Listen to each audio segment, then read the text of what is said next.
Dalam Bapa dan Putra dan Roh Kudus, amin. Allah yang penuh kasih, kami hanyalah hamba-hamba yang tak berguna, yang hanya menjalankan apa yang Kau kehendaki bagi kami. Bantu kami untuk memiliki kerendahan hati yang seperti ini, tidak menuntut lebih daripada yang seharusnya kami lakukan. Kami hanya menjalankan apa yang Kau kehendaki bagi kami, ya Tuhan. Terpujilah nama-Mu kini dan sepanjang segala masa. Amin. Para saudara, Tuhan datang pada saat yang tidak kita sangka-sangka. Kapanpun, dalam situasi apapun, semua menjadi kehendak Tuhan. Bahkan kita tidak bisa mengontrol dan mengendalikan apa yang Tuhan kehendaki bagi kita. Jadi Tuhan datang pada saat yang tidak kita duga-duga. Tuhan datang pada saat yang kita tidak sangka-sangka. Kapan? Tergantung seluruhnya 100% dari Tuhan. Sehebat, sejago, sekuat apapun kita, sekaya apapun, semua berada dalam kontrol dan kendali Tuhan sendiri.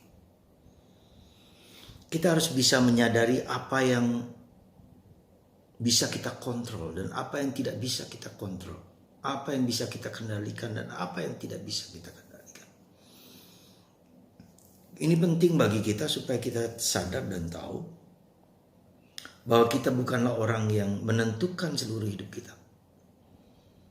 Sehebat, sejago apapun seperti Verdi Sambo dengan kuasa dan kehebatan dan kekayaan dan powernya dia. Ketika Tuhan mengatakan dan meminta dia untuk jatuh, untuk tersungkur di depan Tuhan dengan kuasa yang dia punyai,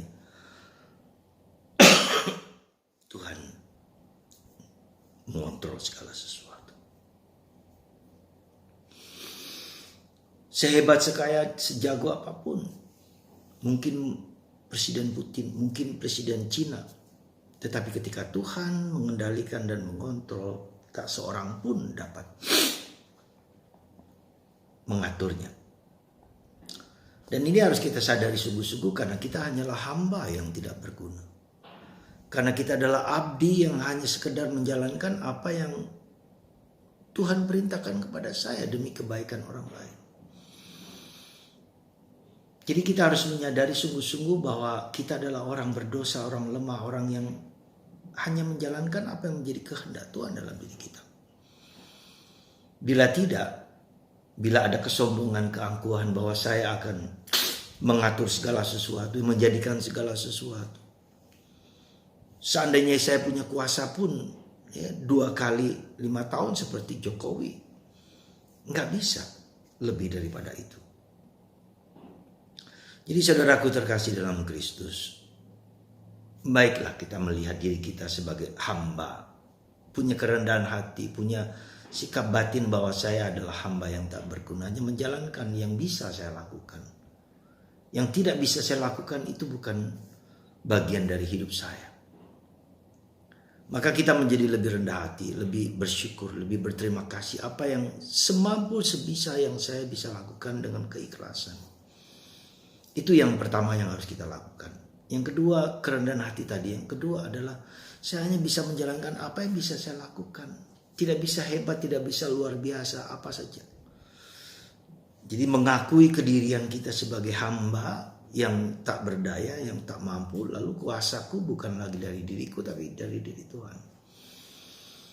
Saya kira ini penting bagi saya supaya kita tidak membuat stres, membuat depresi karena seolah-olah segalanya tergantung pada saya. Tidak. Ya, Tuhan datang pada saat yang tidak kita duga-duga, itu juga suatu keutamaan untuk tidak mengatur segala sesuatu.